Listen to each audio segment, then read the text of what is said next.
Soyez bienvenus, nous sommes heureux de vous retrouver comme chaque semaine pour un nouveau numéro d'International, émission réalisée conjointement par TV5 Monde, RFI, avec le quotidien Le Monde. International qui revient aujourd'hui sur un événement majeur du XXe siècle. Il y a tout juste 50 ans, c'était le 5 juin 1967, une guerre allait opposer en quelques jours des armées arabes au jeune État d'Israël. C'est la guerre des 6 jours.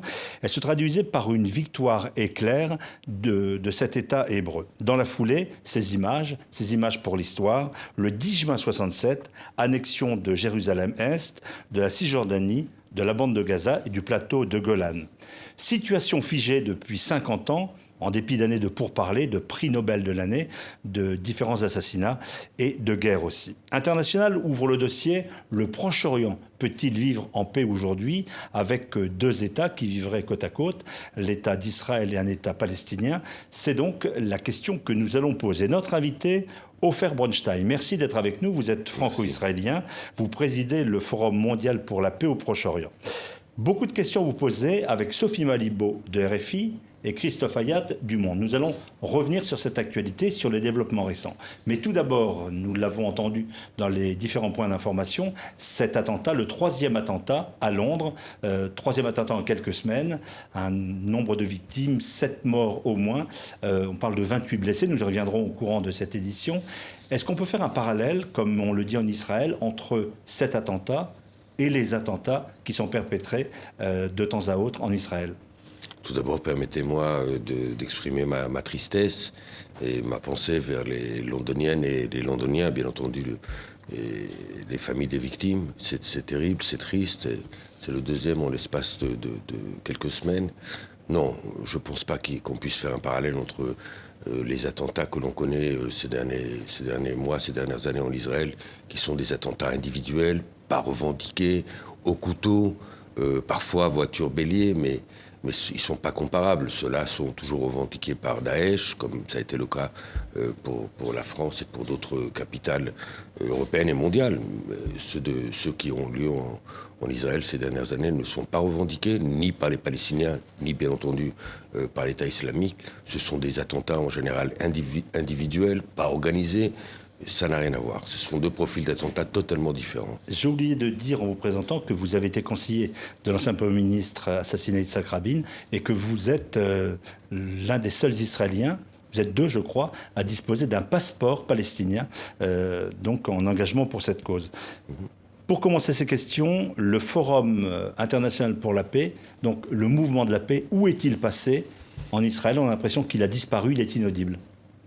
Non, je pense qu'il y a un paradoxe entre la situation de la société israélienne aujourd'hui et ceux qui sont censés représenter le camp de la paix. Le camp de la paix existe. Les derniers sondages en Israël montrent que la majorité des Israéliens, même sous un gouvernement de droite et d'extrême droite, pensent que la solution des deux États est la meilleure. Je pense que le camp de la paix n'est pas bien représenté. C'est la gauche israélienne qui en avait fait son drapeau, qui est laminé, qui est affaibli, qui ne le représente pas. De plus est parce que la solution des deux États a été adoptée par la droite israélienne. Donc le drapeau de la paix est un drapeau qui est assez mal porté par les représentants ou ceux qui sont censés représenter le camp de la paix pour des raisons sociales, économiques, culturelles à l'intérieur de la société israélienne. Mais je pense que la majorité des Israéliens veulent aller de l'avant comme la majorité des Palestiniens. Ils sont mal représentés.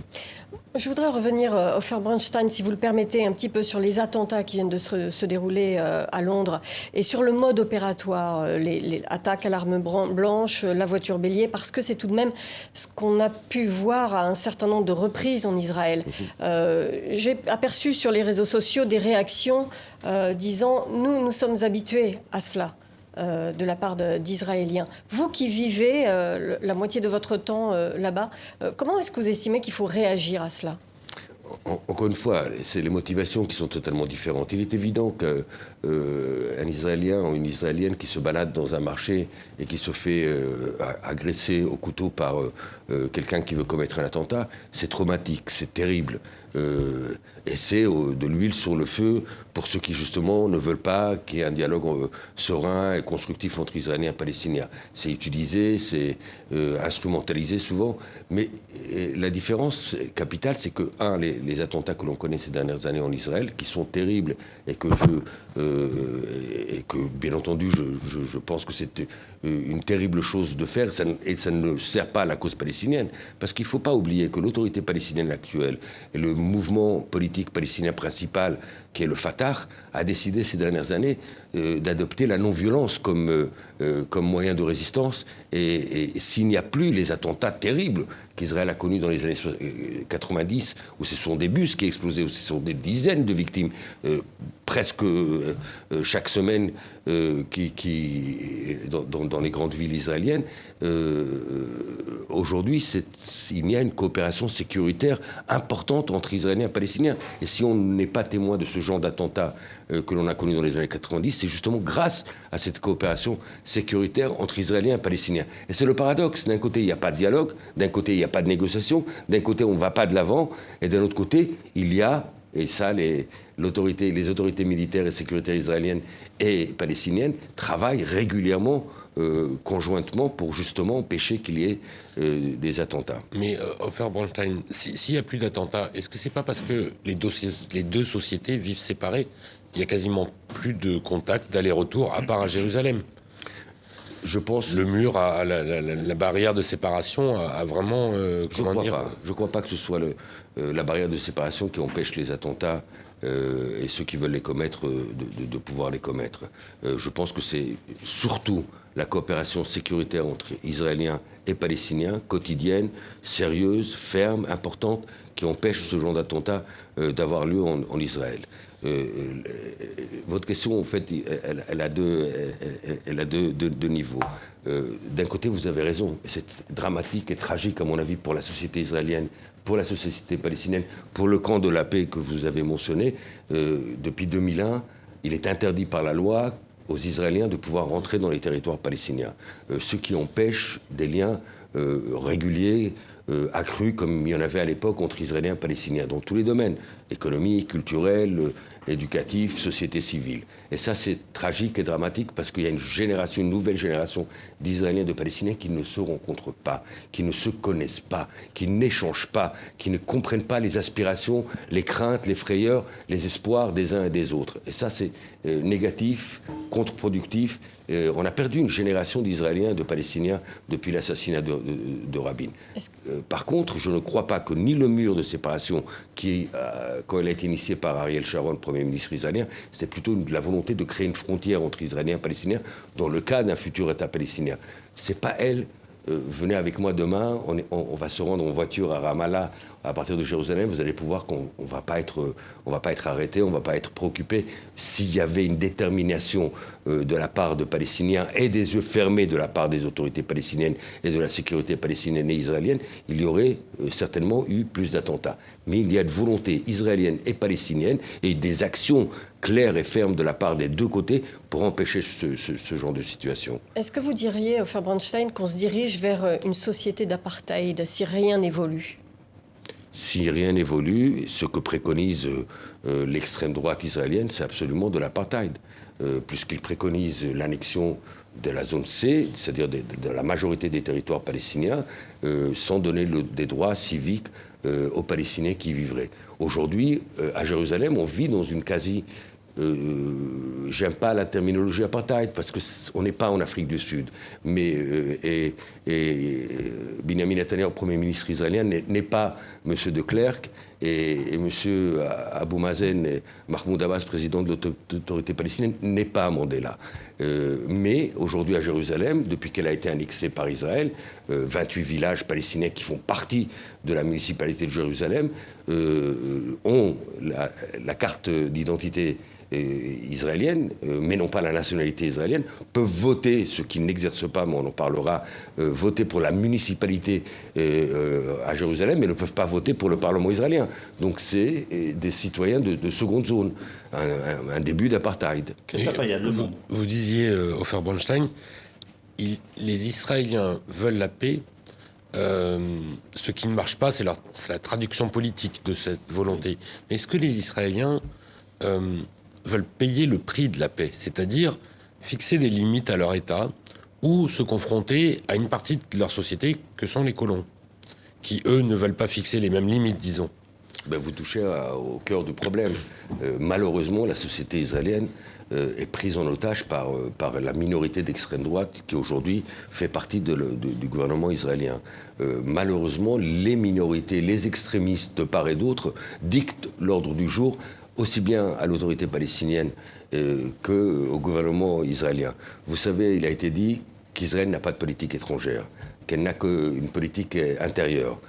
Si Netanyahou ne va pas de l'avant, s'il n'y a pas eu de leaders politiques qui ont le courage d'aller de l'avant, de briser les tabous, d'aller même à l'encontre parfois des opinions publiques, c'est justement par crainte de perdre le pouvoir. Aujourd'hui, l'artiste Netanyahou, qui est un excellent politicien, est un piètre homme d'État. Il a su, et il fait tout ce qui est nécessaire pour rester au pouvoir, et je crois que c'est son objectif principal, que d'amener les Israéliens et les Palestiniens vers un havre de paix. Et ça, je le déplore et je le regrette. Il manque de la détermination et un courage politique, surtout de la part des Israéliens aujourd'hui, pour amener le peuple israélien vers un havre de paix. Vous croyez Benyamin Netanyahou lorsqu'il dit je suis pour la solution des deux États, ou vous pensez qu'il le dit pour pouvoir, pendant ce temps, avancer ses pions, annexer d'une certaine manière des territoires? Je pense que d'un côté, il le dit parce qu'il sait très bien qu'il n'y a pas d'autre solution. Donc c'est pas uniquement pour des raisons, pour faire plaisir à la communauté internationale qu'il le fait. Il sait pertinemment bien qu'il n'y a pas d'autre solution qu'à la solution des deux États. D'un autre côté, il est pris en otage et il se laisse prendre en otage, c'est-à-dire, oui, voilà, par ces extrémistes et par l'extrême droite qui fait partie de sa coalition, pour ne pas perdre le pouvoir. Et c'est là où il y a un manque de leadership, c'est là où il y a un manque de courage politique. Yitzhak Rabin, quand il a décidé d'aller de l'avant, alors même après les accords dits d'Oslo qui ont été signés le 13 septembre 1993 à Washington, et la poignée de main historique, la reconnaissance mutuelle historique des Israéliens et des Palestiniens entre Yitzhak Rabin et le président Yasser Arafat, on a vécu une période d'attentats presque quotidiens à Tel Aviv, très meurtriers. C'est des bus qui explosaient, c'est des hôtels, des restaurants, des boîtes de nuit qui étaient la cible de ces attentats. Et pourtant, Yitzhak Rabin avait dit, d'une main je continuerai à faire la paix, et de l'autre je combattrai le terrorisme. Aujourd'hui, c'est d'un leadership de ce courage, de ce calibre, qu'il manque aux Israéliens. Et vous pensez que tant que la personnalité de Netanyahou elle-même fait obstacle à la paix? Je ne sais pas, je n'arrive pas tellement bien à saisir la psychologie du personnage Netanyahou. Et ce que je sais, il faut le rappeler, Netanyahou a rencontré Yasser Arafat. Netanyahou a signé 2 accords avec Yasser Arafat. Les accords de Wye River en 1998 et les accords de Hebron. Netanyahou a été le seul Premier ministre israélien à ce jour qui a signé des accords qui préconisaient le retrait de colons de Cisjordanie, et pas de n'importe quelle ville en Cisjordanie, de la ville de Hebron. Des accords qu'il n'a pas respectés. Les accords de Wye River, qui redonnaient un élan aux accords signés à Oslo en 1993, signés par Netanyahou lui-même avec Yasser Arafat, n'ont pas été respectés. L'engagement que Netanyahou a donné à John Kerry lors du premier mandat de Barack Obama pour reprendre les négociations, c'est-à-dire il devait choisir entre arrêter les colonies ou libérer des prisonniers. Il a fait le choix de la libération des prisonniers. Ça devait s'effectuer sur 3 étapes. Il ne l'a pas respecté. Il en a respecté 2, il n'en a pas respecté la 3e. Et c'est pour ça que depuis, les négociations n'ont pas repris entre Israéliens et Palestiniens. Donc il signe des accords et il ne les respecte pas. On revient en 1995, donc 2 ans après ces fameux accords, la poignée de main, donc en septembre 1993, et c'est la fin de l'histoire. On a l'impression que les accords vont se faire. Il y a l'assassinat de Rabin, dont j'ai dit que vous étiez l'un de ses conseillers. Comment se fait-il que Rabin n'ait pas d'héritier politique ? Vous savez, je ne sais pas ce que ça veut dire un héritage politique. Qui a repris le flambeau. Je pense qu'aujourd'hui, dans la société israélienne, il y a d'excellents politiciens, et Netanyahou est peut-être le meilleur d'entre eux, mais il n'y a plus d'hommes d'État. Il y a des hommes politiques qui ouvrent le journal le matin, qui regardent la manchette, qui regardent les titres et qui essaient de faire plaisir à leur coalition et à une partie de l'opinion publique, surtout à son électorat. Il n'y a pas d'homme d'État qui dit, même si l'opinion publique va contre moi. Rabin l'a vécu. il savait que l'opinion publique était réticente. Il vivait des attentats tous les jours. Extrêmement violente. Et une campagne d'une violence extrême, appelant à son assassinat. Rabin n'a pas été tué que par un seul homme. Il a été tué par une atmosphère, par une ambiance qui a été créée. Comparé à un nazi, etc. Il a été tué par un terroriste juif, mais qui a grandi, qui a été véhiculé par une atmosphère, par une ambiance délétoire qui existait dans la société israélienne. Et pourtant, il a décidé d'aller de l'avant. Mais ce qui manque aujourd'hui en Israël. Justement, Ofer Bronstein, vous n'avez pas l'impression que ces gens-là ont gagné? C'est-à-dire qu'ils ont fait peur à l'ensemble des hommes politiques israéliens, notamment par la menace d'un assassinat. Oui, je regrette, mais le constat que vous faites est le bon. Moi, je pense qu'à ce jour, l'assassin de Rabin a gagné. L'assassin de Rabin qui voulait arrêter justement ce processus de paix, qui voulait arrêter ce processus de réconciliation, de coopération entre Israéliens et Palestiniens, a réussi. Et nous, le camp de la paix, on n'a pas été assez vigilants, on n'a pas été assez forts, on n'a pas été assez virulents pour protéger les acquis du gouvernement Rabin, pour protéger les accords de paix, pour aller de l'avant. Je pense qu'on doit revoir nos actions, faire notre mea culpa, mais on n'a pas su être assez virulents. Je pense que face à l'extrême droite, face qui est malheureusement au gouvernement aujourd'hui en Israël, il faudrait un camp de la paix qui soit un peu plus virulent. L'opinion publique en général, le public israélien en général veut la paix. Encore une fois, les derniers sondages disent que la majorité veulent la solution des deux États. Mais c'est le camp de la paix, c'est les leaders de ce camp de la paix qui ont failli, et j'en fais partie. On n'est pas assez virulent, on n'est pas assez présent dans la société israélienne, on n'est peut-être pas assez présent dans les préoccupations des Israéliens, qui ne sont pas uniquement par rapport à la paix, dans le domaine social, dans le domaine économique. Là, je pense que les leaders du camp de la paix, les partis politiques qui sont censés le représenter, qui doivent se réinventer aujourd'hui, ne sont pas assez présents. Très concrètement, les colonies se sont tellement développées depuis cette époque-là. Comment est-ce que ça pourrait évoluer? Comment est-ce que concrètement, est-ce que ce phénomène est réversible au point où il en est? Plus de 600 000 colons israéliens. Tout d'abord, il est réversible. Vous savez, on sait très bien. Il n'y a plus rien à inventer. Il n'y a pas un nouveau plan de paix qui peut aujourd'hui changer la donne. Il n'y a plus rien à inventer aujourd'hui pour régler le conflit israélo-palestinien. Ce qu'il manque, c'est encore une fois une détermination politique, un courage politique, un camp de la paix ou des représentants de ce camp de la paix qui soient un peu plus vindicatifs, virulents, présents dans la société israélienne. Mais il n'y a rien à inventer. On sait que la solution des deux États passera à un moment donné par un échange de territoire. 90% des colons se trouvent sur 7% du territoire. Donc ce qu'on a préconisé, c'est qu'il y ait un échange de territoire.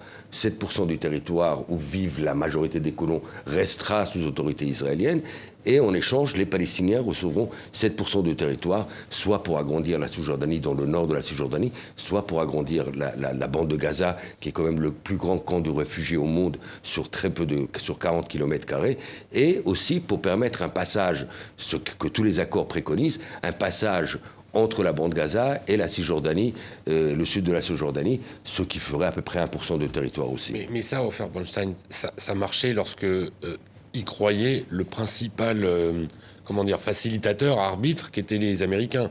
Vous disiez Netanyahou a signé, oui, c'était sous la contrainte de Clinton. Aujourd'hui, Trump dit un État, 2 États, peu m'importe, ce que vous voulez. Est-ce que ça, c'est pas un changement majeur ? Est-ce que la visite de la semaine dernière, d'il y a 10 jours, du président américain va changer la donne? Je ne sais pas. Qu'est-ce qu'il a dit sur place? Pas grand-chose. Il a exprimé la volonté de voir la paix exister. Justement, il n'a pas parlé des 2 États. Mais il a fait des choses. Il y a quand même certains actes qu'il a eus sur place. Il était seul au mur des lamentations. Voilà, il est allé seul au mur des lamentations, sans représentation israélienne. Sur les cartes des Américains avant son séjour, Jérusalem était divisée. Donc il ne reconnaissait pas Jérusalem-Est. Il a repoussé la promesse électorale qu'il a eue de faire passer l'ambassade américaine de Tel Aviv à Jérusalem.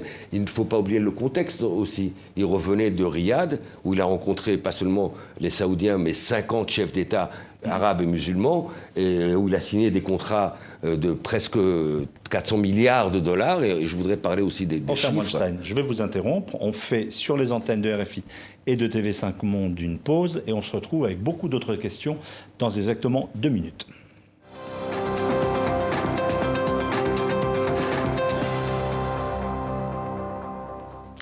international qui reçoit aujourd'hui Ofer Bronstein, président du Forum international pour la paix. Nous avons choisi ce thème, 50 ans tout juste après la guerre des 6 jours qui a modifié cette carte du Proche-Orient. Nous évoquions avant la pause, Ofer Bronstein, les efforts diplomatiques, je ne sais pas s'il faut les appeler comme ça, des différents locataires de la Maison-Blanche, que ce soit Clinton, Bush, Obama. Aucun d'entre eux n'a réussi. Est-ce que ce président Trump, un peu imprévisible, peut forcer, modifier la donne, ou est-ce qu'America First, il va plutôt s'occuper des affaires intérieures de l'Amérique? Bon, tout d'abord, à mon avis, le président actuel américain, c'est surtout un homme d'affaires. Ce qu'il est allé faire au Moyen-Orient, c'est surtout faire du business. Maintenant, permettez-moi de rectifier quand même quelque chose. Les présidents américains avant Trump ont quand même fait des choses très positives dans la région. La visite de Donald Trump républicain... Je n'ai pas dit qu'il n'avait rien fait, mais ça n'a pas débouché sur une paix durable. Certains ont débouché sur des avancées quand même très importantes. Et la visite de Donald Trump me rappelle celle de Richard Nixon en 1974. Mauvais présage. Pour lui, oui. Le premier président américain, d'ailleurs, c'est la première fois qu'un président américain visitait Israël, c'était en 1974, et c'était Richard Nixon, avec son secrétaire d'État, le fameux Henry Kissinger. Il rentre aux États-Unis et on sait ce qui lui arrive. Watergate l'attend. Je ne sais pas ce qui attend exactement le président Trump. Je pense que c'est les mêmes choses qui l'attendent. Moi, je l'espère en tout cas. Mais n'oublions pas que la visite de Nixon à l'époque ouvre la porte à des accords historiques de paix entre Israël et l'Égypte. Les accords de Camp David, sous la tutelle du président Jimmy Carter, qui ont quand même révolutionné la région. Le fait qu'il y ait une paix stable, durable, elle n'est pas chaude, mais elle existe, elle est ferme, elle est importante, elle est conséquente entre Israël et le plus grand pays arabe de la région, est très important. Ensuite, sous la tutelle de Clinton, après les accords d'Oslo signés à Washington en 1993, entre Yitzhak Rabin et Yasser Arafat, il y a eu des accords de paix historiques avec l'aide des Américains, entre Israéliens et Jordaniens. Donc le deuxième grand État de la région est aujourd'hui en paix avec Israël. Les Israéliens parlent de la menace tout le temps. La droite et l'extrême droite israélienne injectent de la peur et du poison de peur dans le cœur de la société israélienne quotidiennement, à outrance. Israël aujourd'hui n'a pas de menace extérieure et existentielle. Elle n'existe pas. Avec la Jordanie, il y a des accords de paix. Avec l'Égypte, il y a des accords de paix. Avec les Palestiniens, il n'y a pas d'accord de paix permanent, mais il y a eu des avancées qui ont été faites. Il y a une coopération sécuritaire. Il y a une volonté de la part des deux sociétés d'aller de l'avant. La Syrie n'existe pas. Elle ne représente pas une menace pour Israël. Au Liban, c'est le chaos.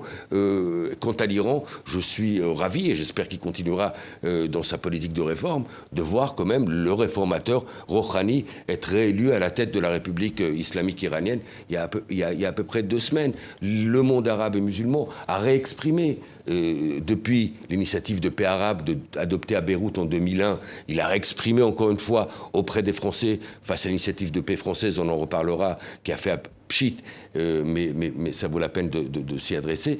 Il a exprimé, les Arabes et les pays arabes qui ont rencontré Donald Trump à Riyad ont exprimé leur volonté de reconnaître l'État d'Israël en échange d'une reconnaissance d'Israël à un État palestinien. Ofer Bronstein, est-ce qu'il faut attendre quelque chose de ce lien très fort aussi qu'il y a entre Donald Trump et le maréchal al-Sisi en Égypte, et sur la capacité des Égyptiens de peser peut-être sur le Hamas? Et on a vu que le Hamas prenait ses distances récemment vis-à-vis des frères musulmans, par exemple. Est-ce que ça peut faire bouger la donne? Moi, je pense que Donald Trump, aujourd'hui, sa politique à lui, c'est de dire les États-Unis n'ont pas d'amis, les États-Unis ont que des intérêts. Je vais vendre des armes à outrance à l'Arabie Saoudite, 350 milliards de dollars d'accords de vente d'armes à l'Arabie Saoudite. Le budget annuel de l'autorité palestinienne est de 4,5 milliards de dollars, de toute l'autorité palestinienne. Et là, on vend pour 350 milliards de dollars. Vous savez, si... J'en ai fait d'annonce, déjà. Un trillion, 1000 milliards de dollars ont été vendus en armes aux pays du Moyen-Orient ces 10 dernières années. 1000 milliards de dollars. Le budget de l'autorité palestinienne est de 4 milliards. Vous vous rendez compte, si une partie de cet argent avait été investi dans le bien-être des peuples de la région, dans l'éducation, dans la culture, dans le logement, dans la santé, le Moyen-Orient serait un paradis. On est en train de pousser les pays de la région à consommer des armes à outrance, des armes qui, en fin de compte, ne sont pas, quand il y a besoin, ne sont pas dirigées contre un pays qui les agresse, mais contre leur propre population. Daesh, aujourd'hui, utilise des armes américaines pour commettre les actes terribles qu'ils sont en train de commettre. La guerre en Irak, et quand j'ai parlé de 1 trillion de dollars d'armements qui ont été vendus aux pays du Moyen-Orient, je ne parle même pas de la guerre d'Irak. La guerre d'Irak a coûté 4 trillions de dollars aux contribuables internationaux et américains.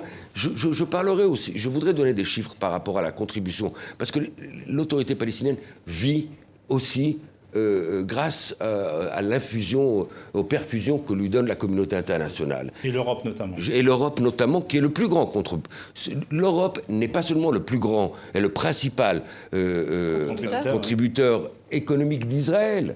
C'est le plus grand marché pour les Israéliens. Les accords de libre-échange entre l'Union européenne et Israël sont des accords prioritaires. Donc c'est le plus grand marché pour Israël. Les appels notamment au boycott sur certains produits israéliens. Comment est-ce que vous les vivez? Comment est-ce que vous les ressentez? Je suis contre le boycott en général. La loi française est très claire par rapport à ça. Mais permettez-moi de revenir aux chiffres. Le contribuable européen, pas seulement a ouvert ses portes aux marchandises israéliennes, et j'en suis ravi, il a demandé à ce que, et il a raison, Israël n'a pas reconnu dans 90% des colonies en territoire occupé palestinien après 67 ne sont pas reconnus par Israël comme étant des territoires israéliens. Donc Israël ne les reconnaît pas comme faisant partie d'Israël. Les 2 seuls territoires qu'Israël a annexés et qui sont devenus territoires israéliens par la loi israélienne, sont 28 villages de Jérusalem, donc la Jérusalem unifiée, ce qu'on appelle, elle ne l'est pas du tout, et le plateau du Golan. Mais tous les territoires de la Cisjordanie occupés après la guerre de 67 n'ont pas été reconnus comme territoires israéliens par Israël. Donc il n'y a pas de raison que la Commission européenne ne demande pas à Israël de faire la part des choses entre des produits qui viennent des territoires occupés et des produits israéliens. La Commission européenne, la France, les pays européens sont très clairs là-dessus. Je suis contre le boycott d'Israël comme tel, mais je peux comprendre tout à fait qu'un consommateur français, anglais, allemand ou espagnol veuille faire la part des choses entre un produit qui vient d'Israël et un produit qui vient des colonies et des territoires occupés. Jusqu'à présent, les Européens étaient assez divisés sur Israël, entre les Allemands plutôt pro-israéliens, les Français plus pro-palestiniens. Est-ce que vous observez une sorte de convergence et de moyens de pression? Est-ce que l'Europe peut commencer à avoir sa diplomatie sur ce conflit, sachant que par exemple les pays comme l'Allemagne, qui était un peu très proche du gouvernement israélien, sont en train de s'en éloigner? Vous touchez, je pense, à un point qui est cardinal. C'est la relation entre l'Europe et la région. Tout d'abord, l'Europe a une responsabilité historique par rapport à ce qui se passe dans la région. Le partage de la Palestine, c'est un problème européen. Les Britanniques. Le partage du Moyen-Orient, c'est les Britanniques et les Français. Donc l'Europe a une responsabilité historique par rapport à ce qui se passe aujourd'hui, qui torture aujourd'hui, qui fracture aujourd'hui encore le Moyen-Orient. On paye encore le prix de la politique colonialiste de l'Europe à la fin du siècle dernier, à la fin du 19e siècle, au début du 20e siècle. Donc l'Europe a une responsabilité, l'Europe a aussi un rôle à jouer. Elle est le principal bailleur de fonds de l'autorité palestinienne. À un moment donné, je ne comprends pas pourquoi moi, contribuable français, contribuable européen, je dois être le sous-traitant de l'occupation israélienne. Si M. Netanyahou, si le gouvernement actuel israélien ne veut pas aller de l'avant vers un accord permanent et la création d'un État palestinien que les Palestiniens méritent, rendre la dignité et la liberté aux Palestiniens, ce qui aussi garantira vraiment la sécurité d'Israël. Parce qu'en créant un État palestinien, en acceptant la création d'un État palestinien, c'est la reconnaissance de 56 pays arabes et musulmans de l'État d'Israël. Cette reconnaissance, c'est elle qui garantira la sécurité d'Israël. Et c'est pas encore une fois de la consommation à outrance d'armes. Mais les Européens, ils ont quel levier? Ils ont des leviers économiques? Justement, bien sûr. Ils ont des leviers économiques et ils devraient se donner les moyens d'avoir des leviers politiques. Il n'est pas normal que 28 pays européens, plus une ambassade européenne, ça en fait 29. Il y a aujourd'hui 29 représentations européennes à Tel Aviv, les mêmes à Jérusalem, pour représenter les intérêts des Européens auprès de l'autorité palestinienne. Chaque représentation, ça coûte des millions d'euros aux contribuables européens. En plus, l'Europe a aussi un envoyé spécial pour le processus de paix. Quelqu'un d'entre vous connaît son nom? Est-ce que vous, journaliste de la région, vous connaissez le nom du représentant spécial de l'Union européenne pour le processus de paix? On sèche là. Vous séchez parce que personne ne le connaît. Il coûte très cher, mais personne ne le connaît. Donc, si on ne le connaît pas, ça veut dire que le résultat de son action est presque zéro. Pour quelle raison? Parce que l'Europe ne se donne pas les moyens de ses convictions. Elle ne peut pas être uniquement un bailleur de fonds, elle ne peut pas être uniquement un marché pour Israël, elle ne peut pas être le partenaire privilégié de l'économie et de l'État israélien. Le contributeur à l'autorité palestinienne sans se donner des leviers politiques. Les leviers politiques, vous avez raison, c'est aujourd'hui plus que jamais le couple franco-allemand. Et aujourd'hui, il y a une crise entre l'Allemagne et Israël. Elle est vraiment, jamais il y a eu autant de friction entre le gouvernement israélien actuel et la chancelière Merkel et son ministre des Affaires étrangères, qui n'a pas voulu prendre l'appel de Netanyahou lors de cette dernière visite, qui a décidé qu'il voulait rencontrer des ONG opposées à l'occupation israélienne au lieu de rencontrer le Premier ministre israélien. Donc, dans cette brèche-là, entre Allemands et Israéliens, je crois que le couple franco-allemand a un rôle à jouer. Il n'est pas normal que la politique étrangère de la Pologne et la politique étrangère de l'Espagne soient tellement différentes. Il faut qu'il y ait un minimum. Tiens, tant qu'on y est, dites-nous le nom de ce représentant, comme ça on aura aussi appris quelque chose. Monsieur Gentilini. Monsieur Gentilini. Eh bien, voyez, comme ça, il sort d'un anonymat relatif. On parle beaucoup de la politique d'Israël. Je voudrais qu'on dise un mot de ce qui se passe dans la famille palestinienne. Elle est divisée. Il n'y a pas d'élection depuis pratiquement une décennie, et elle a plutôt une image de corruption. Vous savez, malheureusement, et on en parle, c'est d'actualité. En tout cas, d'une gouvernance approximative.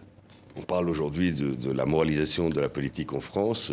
Vous savez, en Israël, il y a un Premier ministre qui est en prison, un ex-Premier ministre qui est en prison, un président en exercice qui est allé en prison. Le Premier ministre Netanyahou est 3 fois mis en examen pour des histoires de corruption. Le ministre de l'Intérieur israélien vient d'être mis en examen la semaine dernière, le même qui avait fait de la prison déjà pour les mêmes faits il y a quelques années. Donc la corruption, on ne va pas faire le casier judiciaire, mais au moins sur l'absence d'élection. Et je le déplore. Et c'est vrai qu'il y a aussi de la corruption dans l'autorité palestinienne. Je ne le nie pas. Mais leur mettre uniquement... non, pas uniquement. Dire qu'ils gèrent quand même dans des situations très difficiles, sans avoir le droit de passage libre. Ofer Brostein, l'absence d'élection. Elle est dommageable pour les Palestiniens. Elle est due au fait que le Hamas, il y a eu des élections, le Hamas les avait gagnées il y a 10 ans. Il y a eu un gouvernement d'union nationale entre le Hamas et le Fatah et l'OLP. Ça n'a pas tenu le coup. Le Hamas a pris le pouvoir par la violence à Gaza. Il est considéré comme une organisation terroriste par la communauté internationale. Il faut que les Palestiniens trouvent un moyen de se réunir, de se retrouver et d'aller vers des élections, bien entendu. Et les pays arabes n'y peuvent rien, ne peuvent pas aider à faire que ces deux-là se réconcilient? Est-ce qu'ils sont encore solidaires des Palestiniens? Vous avez raison, vous touchez à quelque chose. Vous savez, hier le Qatar, qui est un des pays qui finance et qui soutient le plus le Hamas, plus qu'une partie des leaders du Hamas se trouve à Doha, au Qatar. Le Qatar a annoncé hier qu'il demandait à certains représentants du Hamas de quitter le territoire. Donc c'est intéressant. L'Iran a presque cessé sa contribution au Hamas. Le général Sisi en Égypte, dont les ennemis jurés sont les frères musulmans, le Hamas est une émanation des frères musulmans, a déclaré la guerre au Hamas. La frontière égypto-palestinienne de Gaza est fermée. Celle d'Israël est ouverte au compte-gouttes, mais celle avec l'Égypte est totalement fermée. Donc il y a une guerre sérieuse du gouvernement égyptien contre les frères musulmans et contre le Hamas. Le Hamas est appauvri, le Hamas est affaibli. Il faut utiliser cet affaiblissement. Et il y a un ultimatum du président de l'autorité palestinienne envers le Hamas il y a 2 semaines, en leur disant, j'arrête de payer les factures d'eau, j'arrête de payer les factures d'électricité et j'arrête de payer 40 000 salaires à Gaza. Si vous ne vous remettez pas à la table sérieusement pour créer un gouvernement d'union nationale et pour appeler à de nouvelles élections. Et si vous n'arrêtez pas à préconiser la destruction de l'État d'Israël. Il y a une déclaration, vous l'avez signalé tout à l'heure, du Hamas il y a quelques semaines, où pour la première fois, implicitement, il reconnaît l'État d'Israël en disant qu'il reconnaît la solution des deux États basée sur les frontières de 67. C'est un bon début. Il met un peu d'eau dans son vin. On va dans la bonne direction. Mais je suis tout à fait d'accord avec vous qu'il est dans l'intérêt des Palestiniens d'avoir une unité nationale pour pouvoir justement être légitime quand le moment de signer des accords de paix permanents viendra.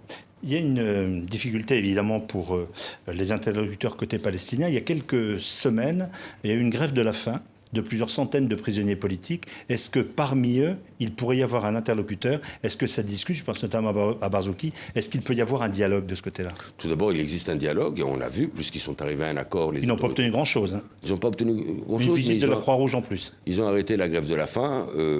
Il y a un dialogue permanent entre les autorités directes et indirectes entre les autorités israéliennes et Marwan Barghouti, qui est un leader emblématique Est-ce que ça peut des être Palestiniens. L'interlocuteur d'Israël? Je suis persuadé que Marwan Barghouti a un rôle à jouer, qu'il aura un rôle à jouer le jour où on sera serein et on ira de l'avant dans un processus de paix cohérent pour aboutir à un accord permanent. Marwan Barghouti est un leader incontesté de la part des Palestiniens et il a un rôle à jouer, j'espère qu'il le jouera. Ce n'est pas le seul, mais c'est un leader très important et j'espère qu'un jour les Israéliens comprendront que pas seulement Marwan Barghouti est un ami personnel, je le connais personnellement, pas seulement Marwan Barghouti a un rôle à jouer, il est apprécié et respecté par les Palestiniens, mais je pense que c'est un terroriste d'Israël. C'est un ex-terroriste. On ne fait pas la paix avec ses amis, on fait la paix avec ses ex-ennemis. Vous savez le paradoxe, on parlait du Hamas tout à l'heure. Le paradoxe, c'est qu'Israël ne négocie pas depuis 4 ans avec l'autorité palestinienne de Mahmoud Abbas, mais elle négocie avec le Hamas.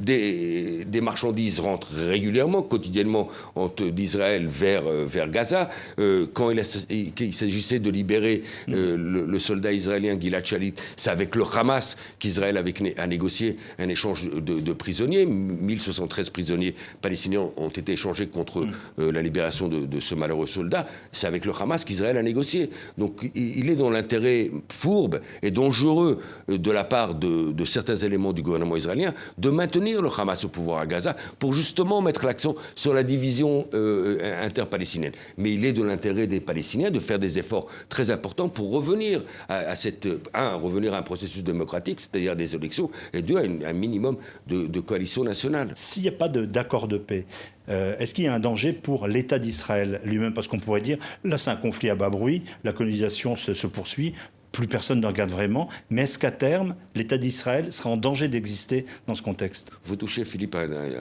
moi je crois, un des cœurs du problème pour la société israélienne. L'occupation israélienne depuis 1967 n'est pas seulement préjudiciable pour les Palestiniens. On ne leur permet pas de regagner leur dignité, on ne leur permet pas d'avoir leur liberté. Ils sont sous occupation militaire, mais c'est un cancer à l'intérieur de la société israélienne. Le rêve sioniste, c'est de vouloir créer un centre juif, un foyer national juif. On est en train d'aller à l'encontre de ce rêve-là. Si l'extrême droite israélienne arrivera à imposer sa volonté sur les Israéliens, c'est-à-dire on va vers un État binational d'apartheid, c'est la fin du rêve sioniste. Un seul État israélo-palestinien n'est pas viable. C'est obligatoirement la guerre civile. Les deux sociétés ne sont pas prêtes aujourd'hui à vivre un seul État. Peut-être dans 50 ans, mais pas aujourd'hui. Est-ce qu'on peut dire que cette guerre éclair, cette guerre des 6 jours, elle a finalement déclenché cet islamisme radical et ce recours au djihadisme? Non, je ne pense pas que ce soit la guerre de 6 jours. Indirectement. Je pense que c'est un élément qui a contribué à une montée du fondamentalisme dans le monde arabe. Mais je crois que la montée du fondamentalisme, du djihadisme, de l'extrémisme dans le monde arabe est due à des problèmes endémiques du monde arabo-musulman qui doit se regarder dans le miroir et faire le travail nécessaire pour que l'islamisation à outrance d'une partie des sociétés arabes et musulmanes s'arrête. Mais je ne pense pas que ce soit le conflit israélo-palestinien. Je pense, par contre, que le conflit israélo-palestinien sert de prétexte on l'a vu dans l'attentat, après l'attentat de Charlie Hebdo dans l'épicerie Kasher, le terroriste prétend qu'il le faisait pour venger des enfants morts à Gaza. Donc malheureusement, on voit ce conflit s'installer dans nos capitales. On met les communautés dos à dos. Quand on est pro-israélien, on est obligatoirement anti-palestinien. Et quand on est pro-palestinien, on est obligatoirement anti-israélien, ce qui est inacceptable. On peut être à la fois pro-palestinien et pro-israélien parce qu'on est pour pour la paix. Donc il faut que les autorités françaises aussi fassent le nécessaire pour qu'il n'y ait pas de communautarisation de la société française et d'empêcher que le conflit israélo-palestinien soit importé sur les places françaises. Les pays arabes, vous parlez de la solidarité des pays arabes.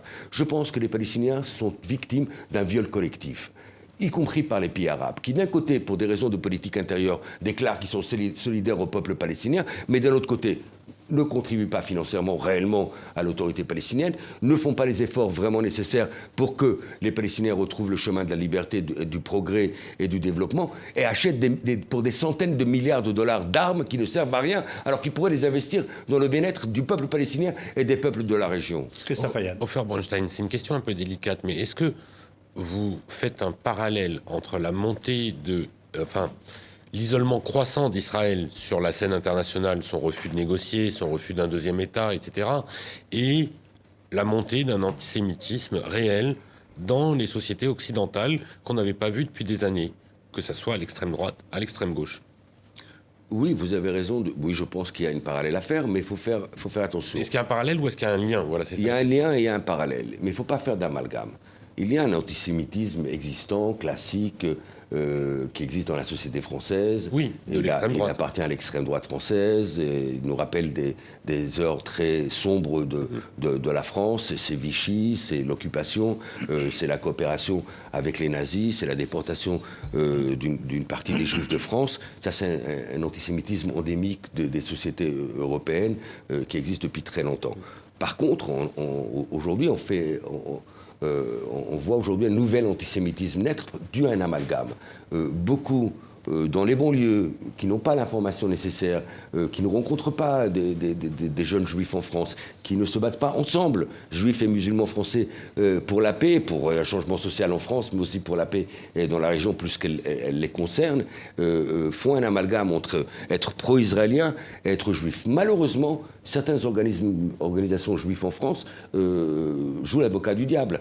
Étant donné qu'ils ont tendance parfois à être automatiquement pro-israélien, automatiquement pro-gouvernement israélien, c'est interprété par certains sur le sol français comme étant une volonté de soutenir l'occupation israélienne des Palestiniens. Et donc ça crée, au lieu d'être anti-israélien ou critique par rapport au gouvernement israélien, ils deviennent antisémites. C'est très dangereux, c'est très grave, et j'espère et j'appelle les autorités françaises à faire le nécessaire pour que les communautés se rapprochent. Quand Netanyahou dit « les Juifs ne sont plus en sécurité en France », c'est terrible. Ils doivent venir dans leur pays qui est C'est Israël. Inacceptable. C'est de mettre de l'huile sur le feu. C'est justement d'alimenter les arguments des antisémites. Qu'est-ce que vous disent les antisémites? Vous voyez, même c'est pas des Français.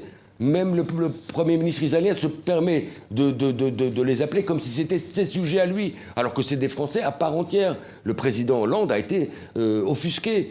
Les autorités françaises ont été profondément, ils l'ont exprimé gentiment, parce qu'on a tendance à être gentil avec le gouvernement israélien, parfois à tort à mon avis, mais à exprimer son désaccord. On ne peut pas venir sur le sol français et appeler des ressortissants français à quitter la France. C'est inacceptable. Et encore une fois, il y a de l'antisémitisme, il y a de l'homophobie, il y a de l'islamophobie, il y a des fractures dans la société française. Il faut que la France et la société française s'en occupent, mais il ne faut pas faire d'amalgame. La plupart des juifs français peuvent se balader dans la rue tranquillement sans être agressés. Enfin, on arrive au terme de cette émission. Vous l'avez dit vous-même pendant le temps que nous avons passé ensemble. Vous êtes né en Israël, vous êtes franco-israélien, vous avez un passeport palestinien. Vous êtes quoi? Vous êtes un doux rêveur, un idiot utile ou un traître? On lit tout ça sur vous dans la presse israélienne notamment. Ou quelqu'un d'avant-garde qui préfigure la paix? Je suis un militant pour la paix, je suis un militant pour la justice. Et vous avez omis de dire, en disant que j'étais un franco-israélien, je suis un europo-israélien. Moi, je suis un Européen convaincu. Et je suis ravi que le président Macron, le nouveau président de la France, ait fait de l'Europe un de ses enjeux majeurs. L'Europe peut jouer un rôle très important pour pousser les Israéliens et les Palestiniens à une paix permanente.